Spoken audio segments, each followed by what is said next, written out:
نحمدہ ونصلی علی رسولہ الکریم اما بعد بسم اللہ الرحمن الرحیم السلام علیکم ورحمۃ اللہ وبرکاتہ۔ پرندوں کو اناج کھلانے کے حیران کن فائدے۔ جو انسان بے زبان جانوروں کو، پرندوں اور کیڑوں مکوڑوں کو اناج کھلاتا ہے، دانہ دنکا کھلاتا ہے، پرندوں جانوروں کو پانی پلاتا ہے، ایسے انسانوں کی زندگی میں کیا بدلاؤ آتا ہے۔ حضرت علی کرم اللہ وجہ الکریم کا فرمان سن لیجئے۔ محترم ناظرین، ہم رزق صرف کھانے کی چیزوں کو کہتے ہیں، حالانکہ ایسا نہیں ہے۔ اللہ جل شانہ کی ہر وہ نعمت، چاہے وہ صحت ہو، علم ہو، اخلاق ہو، عمل ہو، نیک بیوی ہو، اولاد ہو، مال ہو، دلی اطمینان ہو یا پھر امن کی نعمت ہو، اللہ تعالیٰ کی بے شمار نعمتوں میں سے ہر رزق کا اطلاق ہوتا ہے۔ سورۃ النحل کی آیت نمبر 18 میں اللہ جل شانہ فرماتے ہیں، اور اگر تم اللہ کی نعمتوں کو گننے لگو تو انہیں شمار نہیں کر سکتے۔ یہ اللہ تعالیٰ کی حکمت ہے کہ رزق کی تقسیم میں لوگ مختلف ہیں۔ اس حقیقت کو سمجھنے کے بعد بہت سارے مسائل حل ہو جاتے ہیں۔ نہ کسی سے حسد ہوتا ہے، نہ کسی سے دشمنی کے آثار بیان ہوتے ہیں، نہ اپنے آپ کو مشقت میں مبتلا کرنا پڑتا ہے، اور نہ رزق کو تلاش کرنے کے لیے غلط راستوں کو اختیار کرنا پڑتا ہے۔ محترم ناظرین، ہر انسان کی خواہش ہوتی ہے کہ وہ دنیا میں کامیابی حاصل کرے، لیکن اکثر لوگوں کو یہ شکایت ہوتی ہے کہ جس کام کے وہ اہل ہیں انہیں وہ کامیابی نہیں ملتی ہے۔ صبح سویرے جس کام کے حصول کے لیے جب گھر سے نکلتے ہیں تو وہ انہیں نہیں مل پاتا۔ آج کی اس ویڈیو میں ہم آپ کو ایک ایسا عمل بتائیں گے کہ جب آپ صبح گھر سے نکلیں اور اس عمل کو کریں تو انشاءاللہ آپ کی زندگی میں کامیابیاں ہی کامیابیاں ہوں گی، اور آپ جس کامیابی کے اہل ہیں وہ آپ کو ضرور ملے گی۔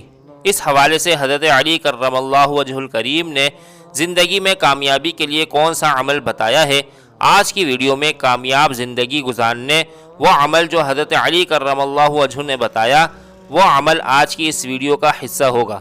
اس لیے ویڈیو کو آخر تک ضرور دیکھیے گا، انشاءاللہ بہت فائدہ ہوگا۔ محترم ناظرین، اسلام میں خدمت خلق کی اہمیت کا اندازہ اس بات سے لگایا جا سکتا ہے کہ اللہ تعالیٰ کی بندگی اور کسی انسان کی مدد کو ایک درجے میں رکھا گیا ہے۔ اس لیے اگر کوئی شخص کسی بیماری کی وجہ سے روزہ نہ رکھ پائے تو وہ ایک روزے کا فدیہ ایک مسکین کو کھانا کھلانا مقرر کیا گیا ہے۔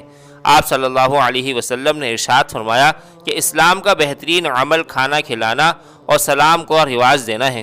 آپ صلی اللہ علیہ وسلم نے یہ بھی فرمایا کہ جو پیٹ بھر کر کھلائے اور اس کا پڑوسی بھوکا ہو تو وہ مسلمان نہیں ہو سکتا۔ لوگوں کی نفع رسائی اور خدمت خلق تمام مذاہب میں پسندیدہ عمل ہے، لیکن اسلام نے اس پر سب سے زیادہ زور دیا ہے اور اس کے رہنما اصول اور ضابطے بھی بیان کر دیے ہیں۔ اس کی خاص تاکید و ترغیب بھی دی ہے۔ ہر خاص و عام کی زبان پر یہ جملہ رہتا ہے کہ خدمت سے خدا ملتا ہے۔ آپ صلی اللہ علیہ وسلم کی سیرت مبارکہ سے معلوم ہوتا ہے کہ آپ صلی اللہ علیہ وسلم کی پوری زندگی ایک خالق کی عبادت اور مخلوق کی خدمت میں گزری ہے۔ خاص طور پر مسند نبوت پر فائز ہونے سے پہلے 40 سال تک مخلوق خدا کی خدمت کو اپنا مشن بنائے رکھا تاکہ آگے دعوت کی راہ ہموار ہو سکے۔ یہی وہ طریقہ ہے جس کے ذریعے سے ہم اپنی زندگی میں کامیابی حاصل کر سکتے ہیں، اور وہ شکایت جو اکثر لوگ کرتے ہیں کہ صبح جس مقصد کے لیے وہ گھر سے نکلتے ہیں اور جو اہلیت وہ رکھتے ہیں اس کے مطابق انہیں کامیابی نہیں ملتی ہے۔ جب ایسی ہی شکایات لے کر ایک شخص جب حضرت علی کرم اللہ وجہ الکریم کی خدمت میں حاضر ہوا تو حضرت علی کرم اللہ وجہ الکریم نے فرمایا، تو اپنے ہر دن اور ہر کام کا آغاز کسی اللہ کی مخلوق کو کھلا کر کیا کرو، دیکھنا تمہارے کام میں کامیابی اور تمہاری زندگی میں سکون آ جائے گا۔ اس شخص نے کہا کہ یا علی رضی اللہ تعالی عنہ، میرے دامن میں اتنی گنجائش نہیں کہ میں روز کسی نہ کسی کو کچھ کھلاؤں۔ حضرت علی کرم اللہ وجہ نے فرمایا کہ تمہارے گھر میں ایک اناج کا دانہ تک نہیں ہوتا؟ اس نے کہا یا علی رضی اللہ تعالی عنہ، ہاں ہوتا ہے، میں دن میں 2 یا 3 مرتبہ کھانا کھاتا ہوں۔ حضرت علی کرم اللہ وجہ نے فرمایا، اس کھانے میں سے ایک اناج کا دانہ بھی نہیں نکال سکتے؟ اس نے کہا یا علی رضی اللہ تعالی عنہ، ایک اناج کے دانے کی کیا اوقات ہے؟ تو حضرت علی کرم اللہ وجہ نے فرمایا، یا ضروری نہیں کہ اپنی وسعت سے زیادہ دو، جو بھی دو خلوص سے دو۔ اگر تم ایک اناج کا دانہ اپنی غذا سے نکال کر اللہ کی کسی مخلوق کو کھلاؤ کسی پرندے کو کھلاؤ، کسی کیڑے کو کھلاؤ، کسی چوٹی کو کھلاؤ، تو اللہ تعالیٰ کی اس مخلوق کی دعا سے تمہارے رہ جانے والے کام، رکے ہوئے کام، پھنسے ہوئے کام بننا شروع ہو جائیں گے، اور تمہارے رزق میں برکت ہونا شروع ہو جائے گی، کیونکہ اللہ اپنی مخلوق سے پیار کرتا ہے۔ تم اس کی مخلوق کو اپنے حصے میں سے رزق کھلاؤ گے تو وہ اپنی رحمت سے تمہیں مالا مال کر دے گا۔ آپ صلی اللہ علیہ وسلم کی پوری زندگی انسانیت کے لیے بہترین نمونہ ہے، اور ساری انسانیت کے لیے آپ صلی اللہ علیہ وسلم اس میدان میں سب سے اعلیٰ نمونہ اور آئیڈیل ہیں۔ اسلامی تعلیمات کا خلاصہ خالص بندگی، مخلوق کی خدمت ہے۔ اللہ تعالیٰ کی عبادت انسان اپنی کامیابی اور نجات و فلاح کے لیے کرتا ہے۔ اللہ جل شانہ کسی بندے کی عبادت کے محتاج نہیں، کیونکہ وہ ذات تو غنی و بے نیاز ہے، لیکن انسان ایک دوسرے کے تعاون کا ضرورت مند اور محتاج ہے۔ اسی طرح سے حقوق العباد کی اسلام میں خصوصی اہمیت ہے اور اس کی بہت زیادہ فضیلت ہے۔ اسلام نے خدمت خلق کو بڑی اہمیت دی، اور بہت سے گناہوں کے لیے روزہ رکھنے یا مسکینوں کو کھانا کھلانے کو کفارہ قرار دیا گیا ہے، جس سے پتہ چلتا ہے کہ اسلام کی نظر میں خدمت خلق اور اللہ کی بندگی کا قریب قریب ایک ہی درجہ ہے، اور خدمت خلق میں گناہوں کا کفارہ بننے کی صلاحیت ہے۔ خدمت خلق کی اہمیت کا اندازہ اس بات سے لگایا جا سکتا ہے کہ جب آپ صلی اللہ علیہ وسلم پر پہلی وحی نازل ہوئی تو آپ صلی اللہ علیہ وسلم نے گرا باری کچھ گھبراہٹ محسوس کی۔ جب گھر واپس تشریف لائے تو غمسار شریک حیات ام المومنین حضرت خدیجہ رضی اللہ تعالی عنہا نے کیفیت سن کر عرض کیا۔ بخاری شریف کی حدیث ہے جس کا مفہوم کچھ اس طرح سے ہے کہ حضرت خدیجہ رضی اللہ تعالی عنہا فرماتی ہیں کہ اللہ تعالیٰ آپ کو ہرگز ضائع نہیں کرے گا، کیونکہ آپ رشتہ داروں کے ساتھ حسن سلوک کرتے ہیں، بے سہارا لوگوں کی مدد کرتے ہیں، مہمانوں کی خاطر تواضع کرتے ہیں، اور آسمانی حوادث میں لوگوں کی مدد کرتے ہیں۔